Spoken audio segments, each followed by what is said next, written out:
नमस्कार, आप देख रहे हैं न्यूज़ वन इंडिया। आपके साथ मैं हूं सुरभि तिवारी। खबरों का रुख करेंगे और दिल्ली में आज किसान आंदोलन का 8वां दिन है, तो सरकार और किसानों के बीच आज बातचीत होने वाली है और इसको लेकर के एक बैठक होने वाली है। चौथे दौर की ये बैठक बताई जा रही है। चौथे दौर की सरकार और किसानों के बीच ये बैठक होनी है और इस बैठक में कई मुद्दों पर चर्चा होनी है। इसके पहले जो 3 बैठकें अब तक हुई है उसमें कोई भी समाधान नहीं निकल पाया और इसी वजह से ये तीनों बैठक अब तक बेनतीजा साबित रहे। तो चौथे दर की बातचीत आज होनी है। चौथे दर का बैठक बताया जा रहा है। सरकार और किसानों में एक बार फिर आज बातचीत होगी। तो देश के अन्नदाता, देश का पेट भरने वाले किसान आज सड़कों पर अपनी मांगों को लेकर के बैठे हुए हैं। लगातार 8 दिन हो चुके हैं और 8 दिन से लगातार इसी तरीके से दिल्ली में धरना प्रदर्शन कर रहे हैं किसान और लगातार तमाम राज्यों के किसान इस आंदोलन में शामिल हो रहे हैं और सरकार के खिलाफ एक सुर मिलाकर के अपनी आवाज को बुलंद कर रहे हैं और अपनी मांगों को सरकार के सामने रख रहे हैं। और यही मांग है उनकी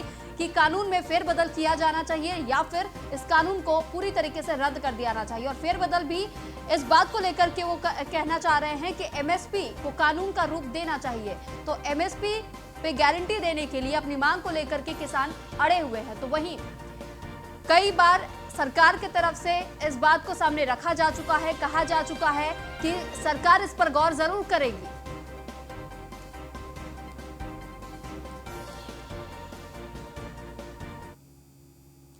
और इस पर अधिक जानकारी के लिए हमसे बातचीत करने के लिए गौरव यादव हमारे साथ लाइव जुड़ चुके हैं। तो गौरव से जानेंगे कि गौरव, इस वक्त जहां आप मौजूद हैं किसानों के बीच में, मैं आपसे जानना चाहूंगी इस वक्त आज वहां क्या स्थिति बनी हुई, क्योंकि आज किसानों की बैठक भी बताई जा रही है।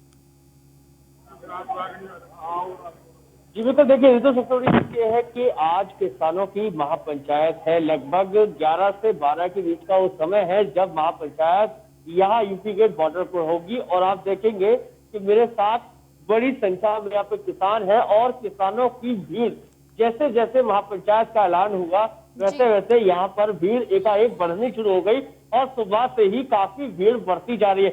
यहाँ कुछ लोग हैं, एक किसान है, इनसे ही बात कर लेते हैं, समझ लेते हैं कि क्या कुछ रणनीति रह रही है। क्या नाम है सर आपका? मेरा नाम अब्बास प्रमुख है, शामली से। अच्छा, एक चीज रहिए, आप यहाँ आए हैं कि क्या कुछ रणनीति रहनी है, क्या कुछ महापंचायत का निर्णय, आखिर महापंचायत की जरूरत क्या है? महापंचायत की जरूरत तो यही है ना, ये 3 काले कानून सरकार ने बनाए, इन्हें वापस ले। हमारे राष्ट्रीय नेतृत्व जो अब ये आदेश करेगा, पंचायत का आगे का निर्णय लिया जाएगा और आर पार की लड़ाई होगी। हम वापिस जाने वाले नहीं है। देखिए, महापंचायत क्यों है? पंचायत करने का तो इसलिए है कि सरकार का पता है, आप भी बराबर इसमें मॉनिटरिंग कर रहे हैं। जिस तरीके से अभी हमें लगता नहीं कि सरकार, क्योंकि दूसरे मुद्दे उठा रही है जो मुख्य मुद्दे हैं उनसे सरकार भटक रही, तो इसलिए सरकार को दिखाना चाहते हैं कि किसान है, क्योंकि किसान ये कह रहे हैं कि ये फलाना है, दिमाग का है, इधर उधर की बात कर रहे हैं। यानी कि सरकार कह रही है कि किसान नहीं है, नेता आए हैं, नेता आए हुए हैं। तब मैं भी वही कहना चाहता हूँ। यानी कि और भी लोग हैं। आप यहाँ पर क्यों है और क्यों महापंचायत है? इनके 3 जो कानून लाए ये किसान विरोधी कानून है और ये झूठ बोलते हैं मोदी जी। ये किसान के हित के नहीं है। किसान आर पार की लड़ाई लड़ के जाएगा, चाहे इसमें 2 महीने लग जाए, 3 महीने लग जाए, किसानों का वापस लेना पड़ेगा ये काला कानून। आज मोदी सरकार जो किसान की बात ये कह रहा है कि ये कानून जो है हम किसान के हित की लाए हैं, तो मैं उनसे कहना चाह रहे हैं कि उन्हीं सरकार में जब हमारा धान इस समय 200 रुपए 100 रुपए का अंतर रखता था, आज वो धान 1800 रुपए का अंतर क्यों आ गया जब कानून लागू हुआ? इससे सिद्ध होता है कि उन्होंने जो है पूंजीपतियों के हाथ किसान हमारी जमीनें व हमारा जो धन, जो हमारी जो खरीदारी, जो कांटे, वो सब जो है विधायक और एमपी को दे दिए गए हैं और हमको जो है तहस नहस कर दिया गया है। यानी कि देखिए ऋतु, सबसे बड़ी चीज ये है कि पहले इसी सरकार में एमएसपी पर 100 से 200 रुपए का अंतर होता था खरीद फरोख्त में, और 700 से 800 रुपए का अंतर हुआ है। उसी की वजह से यहाँ पे बड़ी संख्या में किसान है। आप क्या काम करते हैं? हम खेती करते हैं। कितनी की खेती है आप पे? हमारे पास 26-27 बीघे। 27 बीघे? हाँ। अच्छा, जो होती है उसे मंडी में जब बेचने जाते हैं तो क्या रेट मिलता है? रेट क्या साधन, मान लो जो जिसके द्वारा बेचने जाना है, किसान कभी अपना भाव नहीं बताते, वे खुद अपना भाव तय करते हैं। कितना तय करते हैं? जो मर्जी करती है। फसल क्या हिसाब बेची इस बार किसान की? फसल तो 1500-1400 रुपए भाव बेची। 1500। और सरकारी रेट क्या है? सरकारी रेट तो मेरे ख्याल से 1800 रुपए है। हाँ, अच्छा, आपकी फसल कैसे आप बेची? हमारी 1475 रुपए बेची और सरकारी रेट क्या था?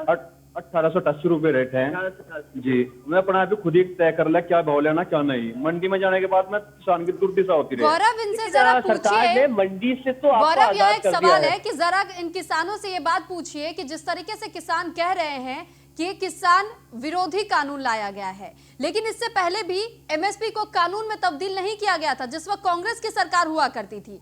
तो क्या उस वक्त किसानों ने आंदोलन क्यों नहीं किया था? उस वक्त उन्होंने एमएसपी की मांग क्यों नहीं उठाई थी? देखिए, जब कांग्रेस की सरकार थी, एमएसपी पहले भी कानून में नहीं थी और आज भी कानून में नहीं है। तो जब कांग्रेस की सरकार थी तब ये विरोध क्यों नहीं, तब ये दुष्टा क्यों नहीं? उस टाइम तो मंडी तो खत्म नहीं थी, तो कारपोरेटर घर से लोग सब आएंगे, लोग मतलब अपनी मनमर्जी से खरीद करेंगे उससे। अब एक ही तो लड़ाई है, सिर्फ एमएसपी लिख के दे सरकार, उसमें कौन सा किसी को कानून के कोई वो नहीं है। एमएसपी डाल दो इसमें कानून में, किसान भी खुद खुश हो जाएंगे, हम अपने घर चले जाएंगे। यानी कि देखो, सबसे बड़ी चीज ये है ऋतु कि पहले कोई सरकार कानून नहीं लाई थी, अब 3 कानून लाई है जिसमें कि जो कॉन्ट्रैक्ट फार्मिंग को जोड़ा गया है, कोर्ट ना जाने को जोड़ा गया, उससे ही किसान नाराज है और चाहता है कि फिर एमएसपी को भी लीगलाइज किया जाए। जब सरकार कानून बना ही रही है तो एमएसपी पर भी लीगलाइज कानून बनाया जाए। आप कहाँ से हैं? मैं सहारनपुर से मंडल अध्यक्ष। अच्छा, आप जो फसल बेचते हैं मंडी में जाकर, अब तो सरकार ने मंडी की जो सीमाएं थी वो खत्म कर दी है, अपनी फसल कहीं भी ले जाकर बेचो, तो फिर दिक्कत क्या है? आज विरोध क्यों है? भाई विरोध इस बात का है, अगर हम कहीं भी अपनी फसल ले जाओ, पहली तो बात ले जाने नहीं देते, पीछे हरियाणा में नहीं ले जाएंगे, और हम लोग कहा हमारी फसल। अब तो सरकार ने कानून बना दिया ना, आप ले जाओ। नहीं, आप मेरी बात, बॉर्डर पर रोका है ना, अब चलो बॉर्डर भी ना रोको, हम तो गए जो हमारी एमएसपी की रेट है 1868 था, उस तक हमारी खरीदना हो 360 दिन, यानी कि पूरे साल इस तक हम रेट ना ऊपर हो जाए हमको बात। यानी कि हम अरे हमारा जो रेट है वो भी जब कांग्रेस की सरकार थी तब भी तो एमएसपी से कम तक खरीद फरोख्त होती थी, तब ये विरोध क्यों नहीं हुआ? आज क्यों?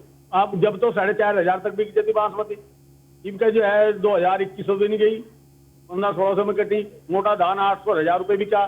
अच्छा, हम तो सरकार से एक ही तो मांग है हमारी, भाई जो नया एमएसपी रेट कर दिया हम उस पर सहमत हैं, सिर्फ इतना है कि इस तक हमारी खरीदना हो, एक सरकारी एक किस्म से कानून बना दिया जा, जो भी इस तक हम खरीदा है उस पर कानूनी कार्रवाई अपराध की संख्या से नहीं माना। यानी कि ऋतु, सबसे बड़ी चीज ये है, जो किसान है वो केवल एक मांग करते हैं कि जो एमएसपी सरकार निर्धारित करती है उससे कम पर खरीद फरोख्त ना हो, और जो उससे कम पर खरीद फरोख्त करे उसके खिलाफ दंडात्मक कार्रवाई हो, और ये इसका एक कानून बना दिया जाए। सबसे बड़ी चीज ये है। ठीक है, लेकिन गौरव, यहाँ पर पीएम मोदी ने इस बात को भी स्पष्ट किया था कि अगर कानून के बारे में जागरूक नहीं है किसान, तो उन्हें सबसे पहले कानून के बारे में पता होना चाहिए। जागरूकता होना बेहद जरूरी है, और कहीं ना कहीं ये कहा गया है पीएम की तरफ से कि अगर किसानों को अपने कानून पता है, हक पता है, तो उस पर कार्रवाई भी होगी, और की गई है कार्रवाई। तो यहाँ पर किसान आंदोलित क्यों हो रहे हैं?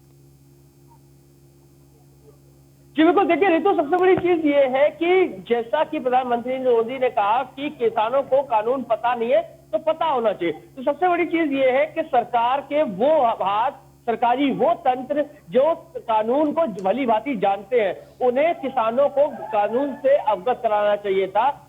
इनसे क्या कुछ फायदे होने हैं वो सारे फायदे अवगत कराने चाहिए। इन्हीं किसानों से समझ लेते कि जो 3 बिल सरकार लाई है, क्या आप इन 3 बिलों को जानते हैं?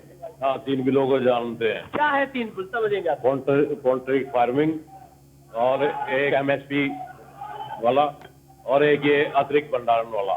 चलिए, कॉन्ट्रैक्ट फार्मिंग में क्या कमी है? कॉन्ट्रैक्ट फार्मिंग में ये कमी है कि जब कॉन्ट्रैक्ट हो जाएगा, वो अपनी मर्जी से, हम एक बोना चाहते हैं वो धान बोना चाहेंगे, तो कैसे होगा उसमें? तो वो जो भी फसल यदि वो पाएंगे आपसे, उसका तो कॉन्ट्रैक्ट होगा, वाजिब रेट तो आपको पहले ही तय हो चुका ठीक है होगा। गौरव, तो यहाँ पर एक सवाल और है। गौरव, आज कहा जा रहा है कि अमित शाह और कैप्टन अमरिंदर सिंह के बीच में मुलाकात होनी है, तो क्या ये उम्मीद जताई जा सकती है, क्या किसानों को अमरिंदर सिंह से कोई उम्मीद है कि आज वो किसानों की तरफ से वो तमाम बातों को सामने रख पाएंगे अमित शाह के, और क्या इस बैठक के बाद कोई निष्कर्ष निकल पाएगा? जी बिल्कुल, देखिए बात कर लेते हैं कि आप यहाँ पर आज जो बैठक होनी है, बैठक के बाद अपनी सारी मांगे रखेंगे, सरकार से भी वार्ता होगी, यदि वार्ता नहीं बनती, विफल रहती है, तो महापंचायत के बाद कुछ निष्कर्ष निकलेगा। अगर वार्ता विफल रहेगी तो हमारा राष्ट्रीय नेतृत्व जो आदेश करेगा, आर पार की लड़ाई लड़ी जाएगी, और जब तक हम नहीं जाएंगे, जब तक हमारा हक नहीं मिलेगा। हम बिल्कुल भी सहमत नहीं है इस बात। तो कहीं ना कहीं ये आर पार की लड़ाई में आम इंसान को दुविधा क्यों? आम इंसानों को तो कोई दिक्कत नहीं है। आम इंसान को क्या दुविधा है? कहीं कोई प्रशासन का या उसका कहीं कोई दिक्कत नहीं आ रही। गौरव, जो किसानों को भारतीय अमरिंदर किसान सिंह यूनियन- से कितनी उम्मीदें हैं? क्योंकि आज मुलाकात अमरिंदर सिंह की अमित शाह से होनी है और किसानों के मुद्दे पर ही ये चर्चा होनी है, तो उनको अमरिंदर सिंह से कितनी उम्मीदें हैं? आंसर देने के लिए कुछ है नहीं। भाई अगर भाई आज आपको, आप किसान हो, आज अमरिंदर सिंह की अमित शाह से मुलाकात होनी है, अमरिंदर सिंह से आपको कितनी उम्मीदें हैं? क्या लगता है वो आपके हित में कितनी मानते हैं? वो किसान का बेटा है, हमें उम्मीद है कि भाई किसानों की बात रखेगा और जो भी वहाँ सहमति बनेगी हम उस पर आगे की रणनीति बनाएंगे। यानी कि अमरिंदर सिंह जो बात रखेंगे वो यदि मान ली जाती है तो आप सहमत हो जाएंगे? अगर वो जो बात रखेंगे अगर वो मान ली जाती है तो उस पर तो सहमत हो जाएगा। अगर वो बात रखेंगे और नहीं मान ली जाती तो उस पर असहमति बनी जाएगी। यानी कि अपने अमरिंदर सिंह के अमित शाह से मुलाकात के बाद सुबी उस मुलाकात के बाद जो भी बातें होंगी, यदि सरकार बातें मान लेती है तो कहीं ना कहीं किसान संतुष्ट हो जाएगा और अपनी जो धरना प्रदर्शन है उसको खत्म करेगा। और लेकिन यदि वहां पर बात नहीं बनती है, पंचायत करेगा, उसके बाद महापंचायत करेगा और उस महापंचायत को आंदोलन का रूप भी दे सकते हैं। यानी कि फिर जो चक्का जाम है वो कर सकते हैं। कल हमने बात करी थी तो बताया था किसानों ने जो दूध घी मट्ठा है वो बंद कर देंगे, सब्जियां बंद कर देंगे। तो ऐसे में देखना ये होगा कि सरकार पहले निर्णय लेती है या महापंचायत में किसान खुद, और किसान है इनसे ही बात कर लेते हैं, समझ लेते हैं। आज जो महापंचायत आप लोग करने वाले हैं उस महापंचायत में क्या निर्णय लेने की सोची है? और महापंचायत से पहले वार्ता यदि हो जाती है और वार्ता चल रही है उस बीच आप महापंचायत करते हैं तो क्या निर्णय लेंगे? भाई निर्णय अगर हमारी मांग मान ली जा, हमें कोई दिक्कत नहीं। अगर 1% हमारी मांग नहीं मानी जा रही, आज मतलब उम्मीद यह है उग्र आंदोलन होगा। आज ऊपर जो हाईवे जाम है वो भी जाम करे जाएगा। चिगरदे जो शामली के क्या ना दिल्ली के चिगरदे के रास्ते सब बंद कर दिए जाएंगे, यहाँ के ब्लॉक बंद कर दिया जाएगा पूरी दिल्ली। ठीक है गौरव, बहुत बहुत शुक्रिया आपका ये तमाम जानकारी हम तक पहुंचाने के लिए।